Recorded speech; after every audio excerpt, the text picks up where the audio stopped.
Hi, my name is Mary Crocker Cook. I'm a licensed marriage and family counselor and a licensed alcohol and drug counselor. I am going to be facilitating today's training on humor in the clinical setting. I am uniquely qualified for this particular topic because I'm a ridiculous person. And I'll give you a perfect example. During the coronavirus, we're spending time, talking to our clients on Zoom and Skype and WhatsApp, and we're talking to them on the phone. Anyway, I also still have clients who occasionally are coming in to see me. So the other day, I was getting ready to come in, and my bra was really bothering me on the side. It was like really itching, and I didn't have time to investigate and figure out what to do. So I grabbed a Christmas napkin left over. I still had a stack of them, and I shove it in there, to take, and so that it would stop itching. And then I went to work. So I saw somebody, and then they left, and then it was time to do a Zoom meeting, and so I turned on the camera and I started talking to someone, and all of a sudden I noticed about, 15 minutes into it, that Rudolph the reindeer's head was on my breast. So I had Rudolph peeking out from underneath here. It was ridiculous. And I realized, okay, the entire time I saw the other person, Rudolph was probably there, and now I could clearly see it. So now my dilemma was, how do I get rid of Rudolph and not look like I'm groping myself? So I had to sort of find a way to, gently just kind of look like I'm, scratching or something to kind of shove Rudolph back under my bra. Okay, that is the kind of thing that happens to me on a regular basis. So in addition to sharing humorous, primarily cartoons and that kind of thing, I'm going to be sharing with you the research on humor, humor styles, people's approach to humor. I'm going to talk about the benefits and risks of using humor in the clinical practice. And I want to talk to you a little bit about how it might even show up in terms of personality disorders.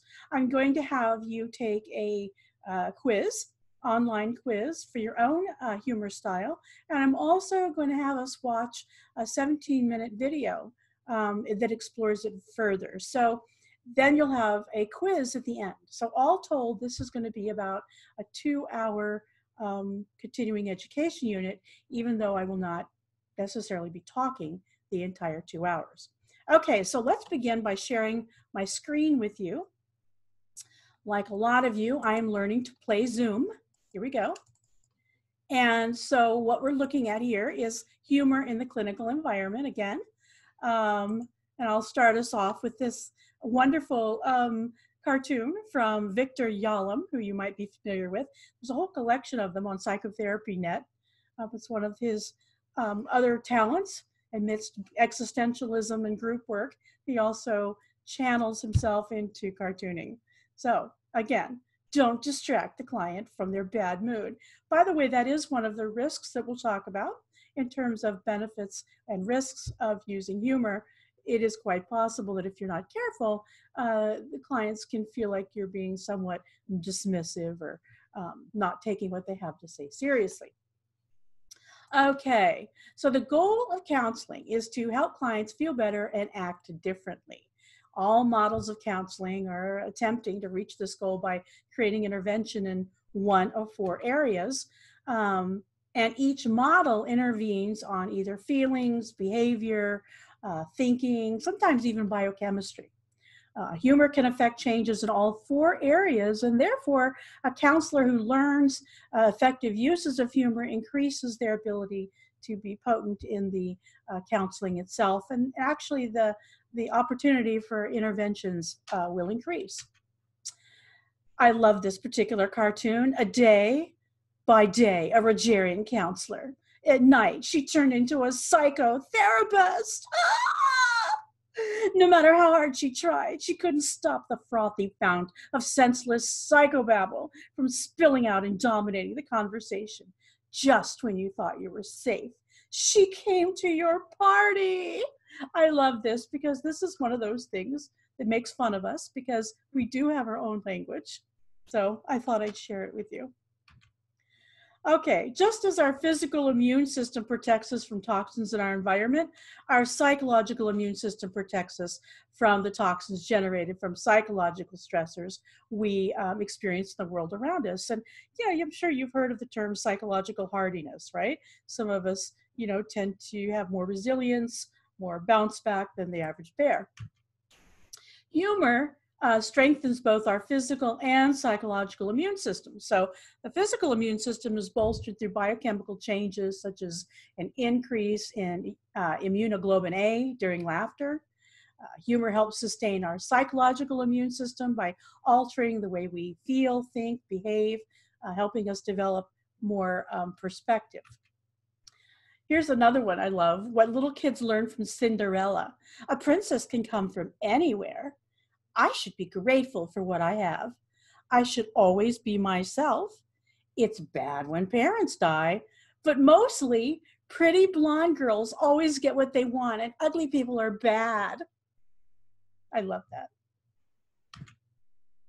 Humor not only helps relieve distress and fights environmental toxins when they occur, but regenerates our antibodies. So the impact of the toxins can be minimal or, blunted. And this regeneration boosters our antibodies.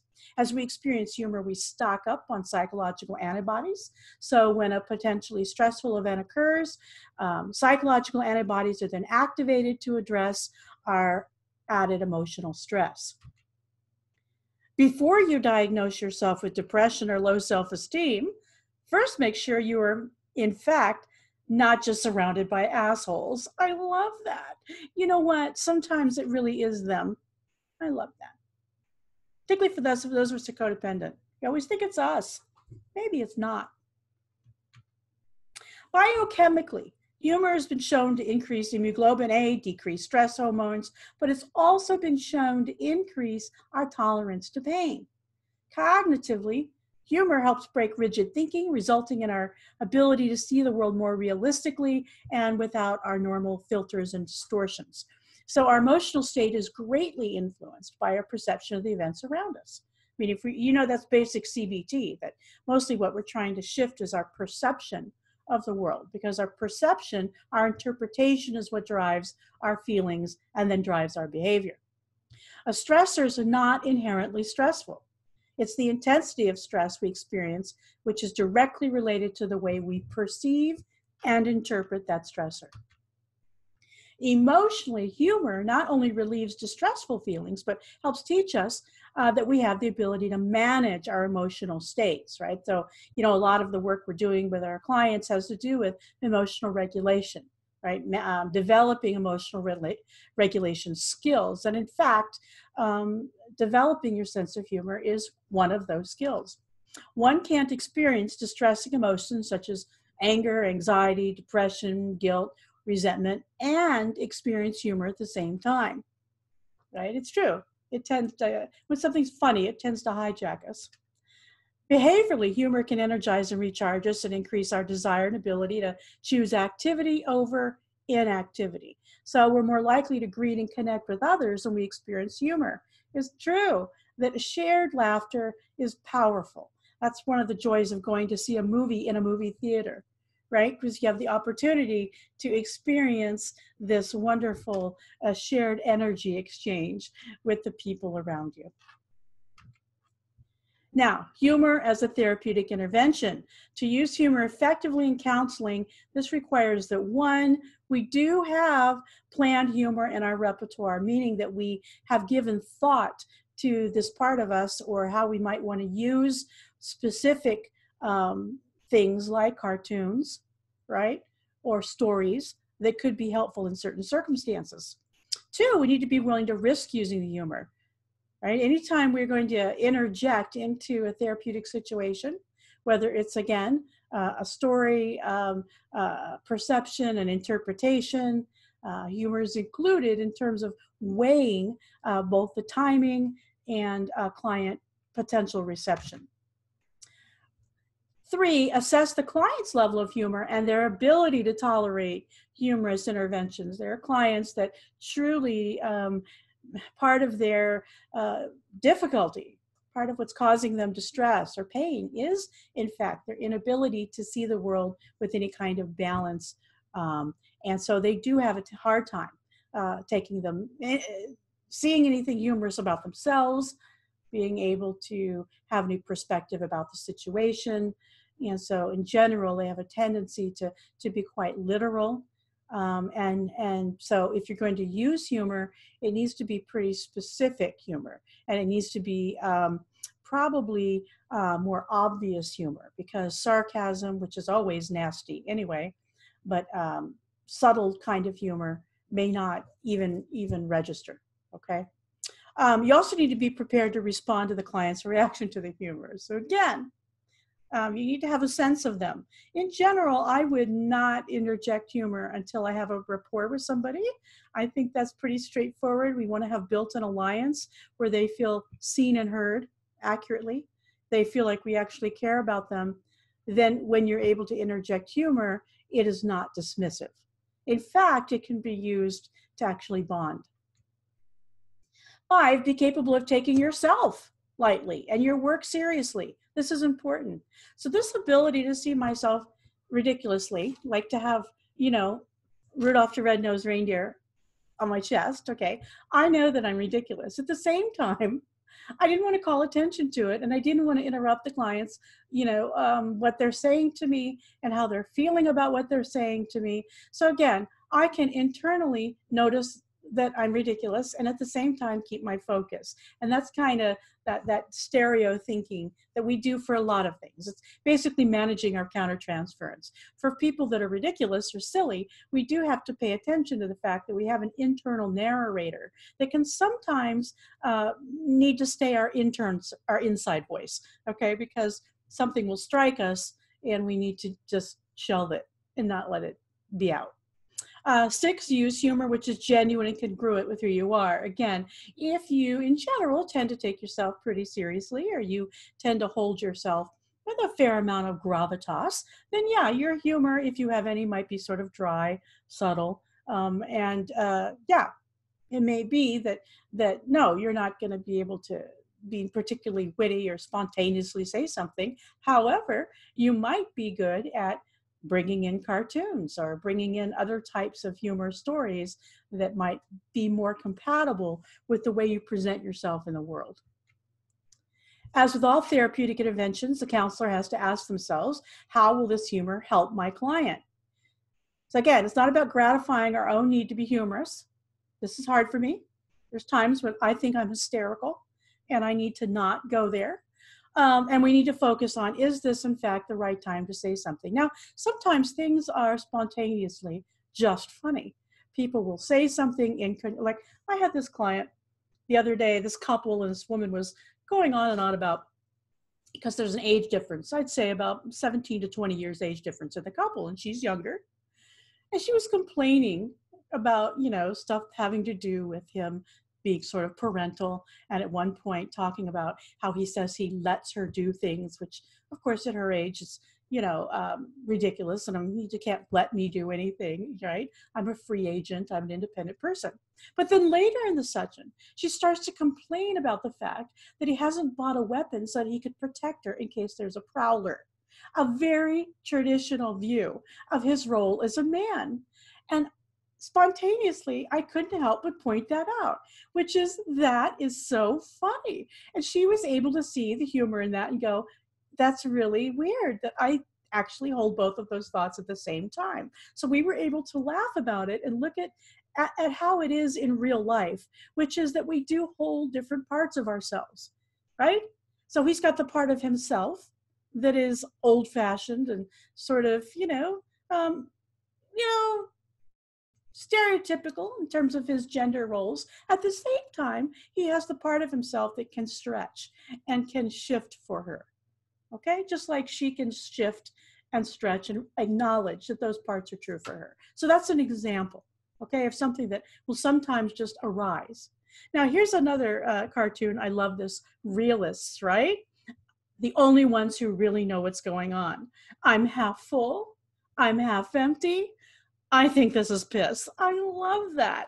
Some of us just have that paranoid streak that we're always capable of seeing not just the worst case, but, you know, a case that also might be a little bit connected to some sort of conspiracy. Here's another one. Oh God, these tights are tight. Anxiety girl, able to jump the worst conclusion in a single bound. Love it. Okay, let's talk about this concept of planned spontaneity. Many therapists are under the mistaken notion that humor cannot be developed or planned for application, right? You're either a funny person or you're not. Not necessarily true. Their vision understanding of humor can be short-sighted.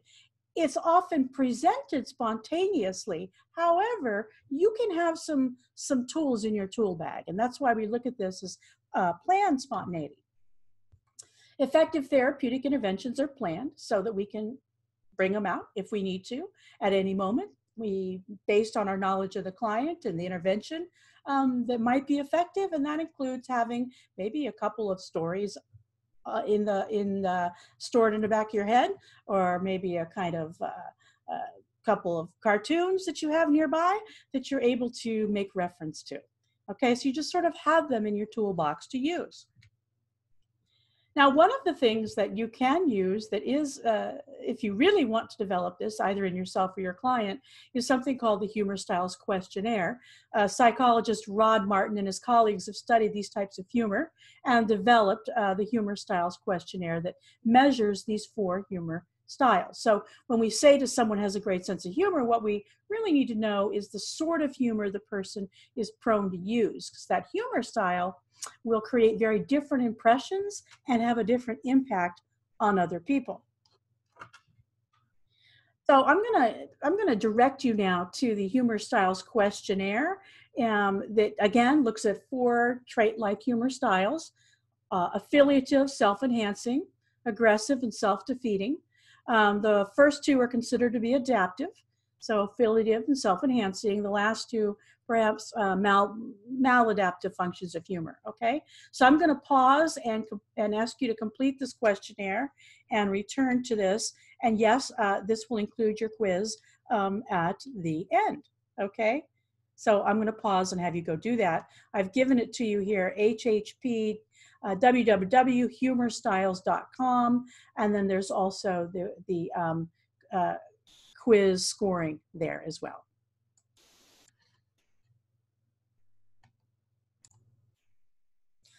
Okay, I hope you found that helpful. Welcome back. Let me go back to our sharing that we were doing before. If I can, there it is. All right, let's go back to this and let's take a look now at the 4 styles of humor. Hopefully you've identified yours. First is the affiliative humor. This involves telling jokes about things that everyone might find funny. So it's more shared type of humor. The goal is to use humor to bring people together to find humor in everyday life. Types of jokes told by comedians like Jerry Seinfeld that focus on the comedy in everyday life represents this sort of humor. And the goal is to create a sense of fellowship, happiness, well-being. If you're fond of jokes about animals or, again, everyday occurrences, then you are using affiliative humor, like this. Dogs are highly social animals who like to be involved in whatever their owner is doing. If you've ever had dogs, or in my case, cats, you recognize this look. 2 is self-enhancing humor. This is being able to laugh at yourself, like making a joke when something bad happened to you, trying to find humor in everyday situations and making yourself the target of the humor in a good-natured way. It's a way to cope in a healthy way with stress. Jon Stewart for The Daily Show used self-enhancing humor by saying things like, maybe I just don't understand, or I'm not the brightest guy. I thought this was funny. Then it struck me, nobody originally on the paleo diet lived past 35. What a good excuse to not eat well. 3, aggressive humor. This involves put-downs or insults targeted at individuals.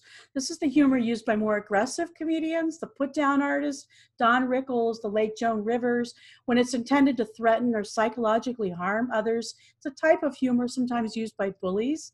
While some of the audience might find it funny, others might laugh to cover up the fact that they feel uncomfortable. So for aggressive humor, somebody needs to be the target. Okay, and again, it's put down humor. It's not shared or elevated humor. Like our savage chicken, the passive aggressive ninja, doing nothing. Stop it, master of the silent treatment. 4, self-defeating humor, putting yourself down in aggressive or victim-y, poor me fashion. It's called self-defeating humor. The late comedian Rodney Dangerfield is an example, right? I don't get no respect. I was an ugly baby. Psychologically, this is an unhealthy form of humor. It can be used by targets of bullies to try to avoid attacks. So sometimes making yourself the butt of the joke before anybody else gets a chance to take a shot at you. If you were raised in a sarcastic or hostile family, you've probably mastered this, that you're good at pointing out your flaws way before anybody else gets a chance. There you go. And therefore, cut yourself down out of the tree. Now, Ruch et al. Present an approach aimed at supplementing existing styles by investigating lower level styles, namely humor, fun, nonsense, wit, irony, satire, sarcasm, and cynicism. And they argue these styles reflect established categories of humor and that they're narrower than the 4 that we just covered. So there's a more finely tuned or finely grained differentiation in the styles. So I'm going to turn now to a wonderful, wonderful video that I want us to watch together that is going to help you understand this. Let me see if I can find this. There it is. So I don't know if I'm going to be able to, I'm not going to be able to do this. So what I'm going to do is, again, I'm going to pause. I'm going to have you watch this, and then we'll have a discussion afterwards. This is a really, Dr. Grande does a great job with this. He's one of my favorites. I've been watching him forever, and I've been showing him in my students. He's kind of dry. His original videos were kind of nerdy, and I just like him. I think he's a solid clinician, and I hope you think so too. Okay, let's take a pause and have you go take a look at that. Okay, I hope that was useful for you and that you found it interesting. We're going to go back to our set here, and I'm hoping as you went through that, you really got a better sense of even more specifically the kind of humor you have personally. If you are on the sharper or more hostile ends, you might want to take a look at that and work on that, because again, the darker types of humor are not going to be effective in a therapeutic setting.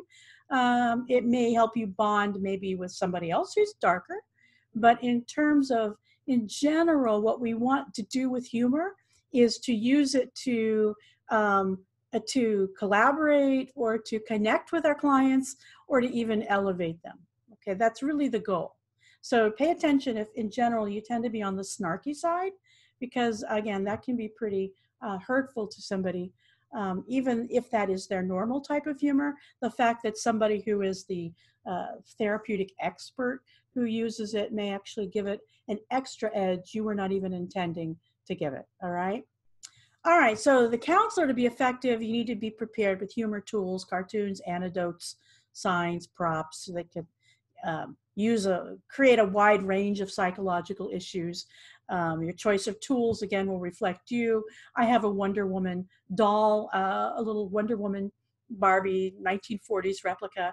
Sometimes when somebody does well, you know, I'll take her off the shelf and put her arms up and we'll do the Wonder Woman wave, little things like that. I've occasionally done things like pulled out my magic 8-ball and we'll take a look to illustrate, you know, how sometimes we just really don't know. And I think for people that have such a need to understand everything, you know, part of coming into sanity for them is surrendering that need and recognizing, you know, that the truth is life is mostly and very often gray. and then finding a way to weather that anxiety and the unknown with less angst. Okay. I love this cartoon. Again, this is so true for those of us who often fall for people's potential. Here's another one. Why can't you raise your self-esteem so you can raise mine? That's the classic, I'm going to choose somebody who's going to make me a better me instead of becoming a better me first and then offering. You know, we talk a lot in therapy about you get what you offer, right? Why would somebody with really fabulous self-esteem choose you if you, in fact, are not able to participate in a meaningful, healthy way? Okay, however, the way in which these tools are utilized to intervene is based on our understanding and, again, timing, okay? Timing is important with comedy in general, but it's very important therapeutically. The humor is planned, it's part of our repertoire, again, to be most effective. Awareness of the client's humor and comic styles can also be very helpful for you. Okay, so again, you had a chance to take a look at that questionnaire and score yourself. We've taken a look at the different kinds of humor styles, more specifically, okay? And so having a better sense of what to look for when you're in your even initial evaluation for clients. You know, you can even ask them things like, you know, what is it you find funny? What kind of things are meaningful to you or particularly silly to you or funny to you? Getting a sense of how they see the world. Yep, I'm all set now because we all know that all that's required to make our relationships work is a cape. By sharing humor, clients gain perspective on their own rescuing behavior, right? They learn to laugh at themselves and get perspective on the situation. Here's another one of my favorites. Self-help, one guy, fixing others, everyone else. I don't know about you, but I know you've had the experience of people who want to pay you a great deal of money to come once a week to talk about what's wrong with somebody who's not even in the room, right? So we get to play the game. Why does she do that when you've never even met her? I've even had clients ask me for references for them to read to give out to other people. Yeah. Okay, so even the process of humorous exaggeration can be planned, although the content of exactly what's exaggerated is spontaneous. So here's an example of that, right? I don't care how good you all feel. I hate change. There it is. Now, what are some of the risks of using humor? Using humor in any situation involves the risk of the humorous person feeling rejected or ridiculed or somehow being made stupid. Humor must be in the client's best interest and not for the counselor. So by using humor, the counselor risks alienating the client and, importantly, being perceived as not taking them seriously, not taking their life situation seriously. And Dr. Grande makes that reference when he talks about what kinds of humors work, what kind of humor doesn't. You know, that the studies show that while some humor can help us connect, we do need to be very careful because often clients will rate therapists who use humor a lot as not particularly effective, right? Because they're suspicious that they're not very empathetic. Okay, so we don't want to be perceived as less confident. We don't want to be able to be perceived as not serious or not taking the client seriously.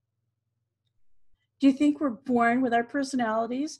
Yes, but I believe we also have the innate capacity to become more annoying. I love that.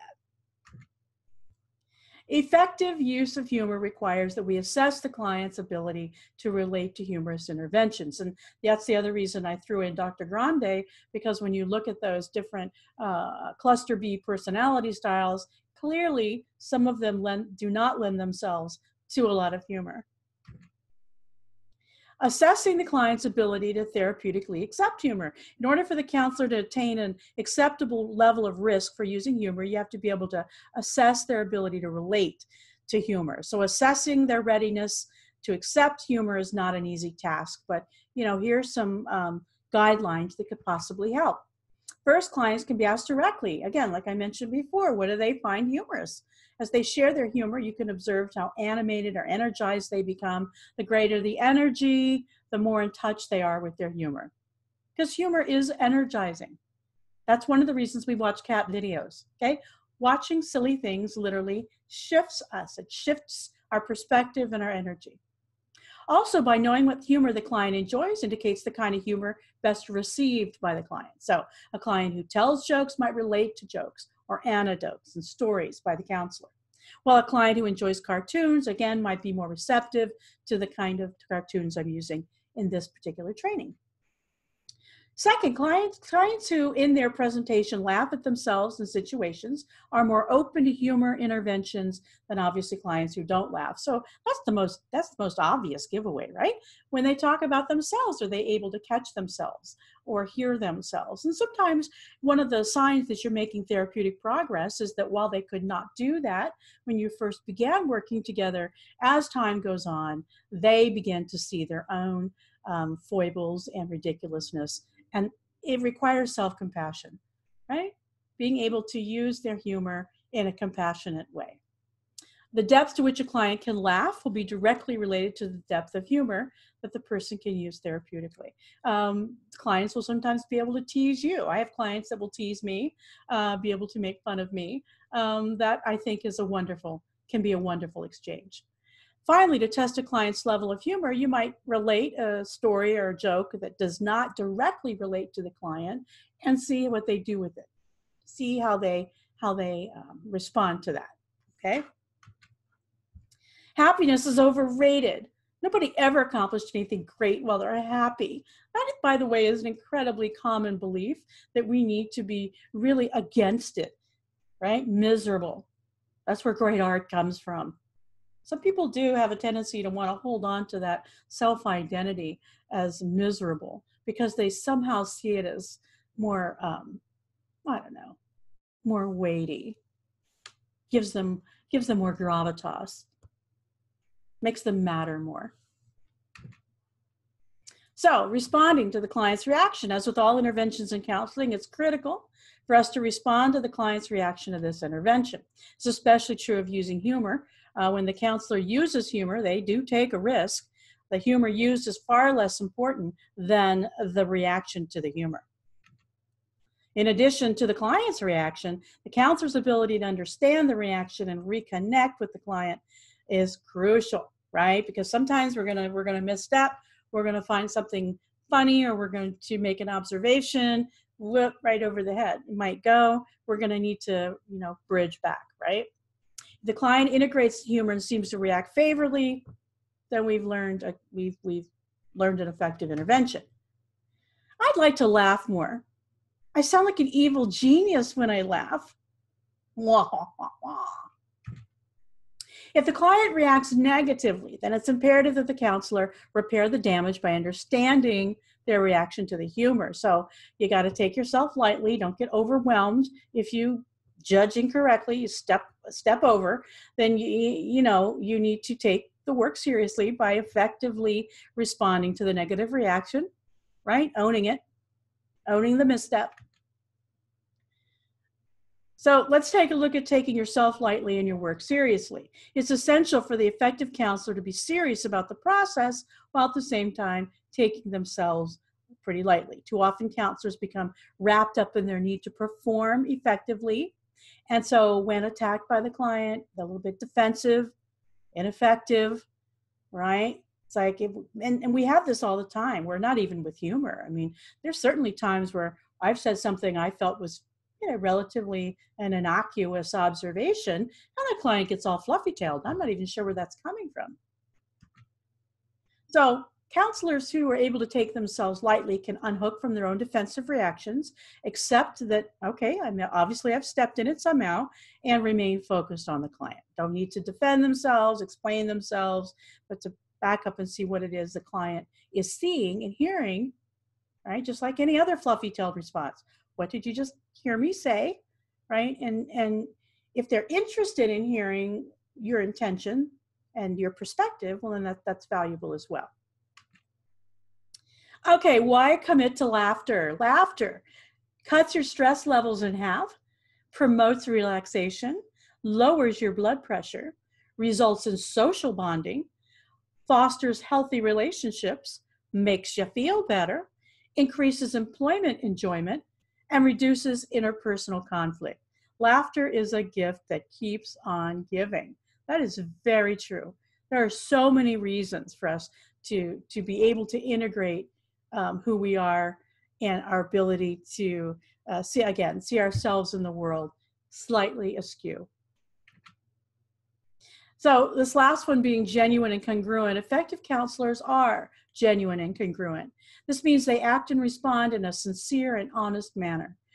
In using humor, genuine counselors laugh when they experience something as funny, and they do not force laughter. That is insincere. They don't attempt to be humorous by sharing humor that they don't think is particularly funny. So again, it's kind of who you are, what is comfortable for you, what seems to spontaneously come that seems genuinely connected in the relationship I'm having with this person.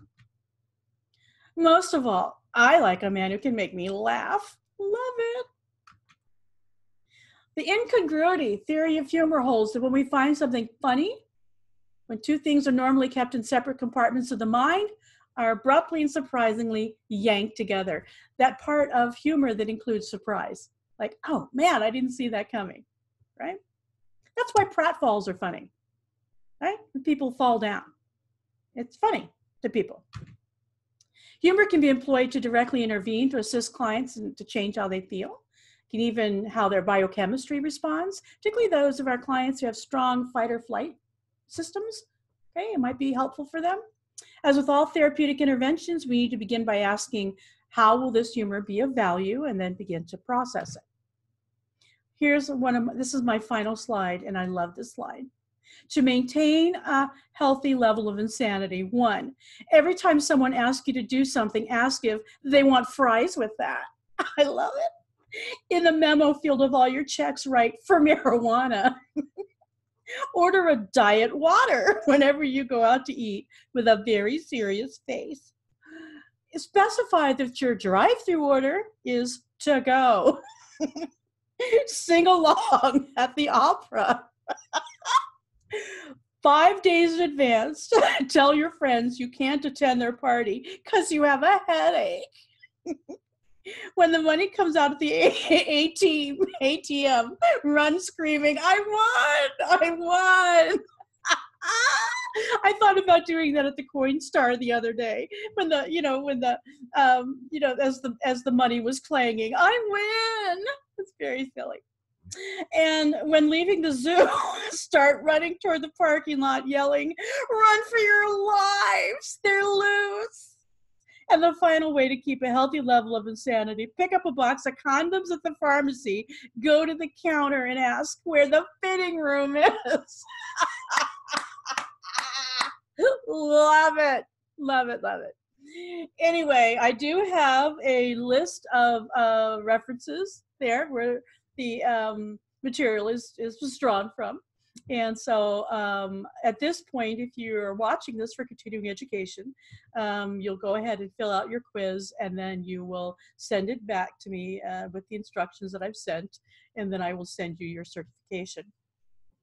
Let me go back to this. So anyway, I appreciate you. I appreciate you hanging in there with me, and I look forward to your feedback. Okay, take care.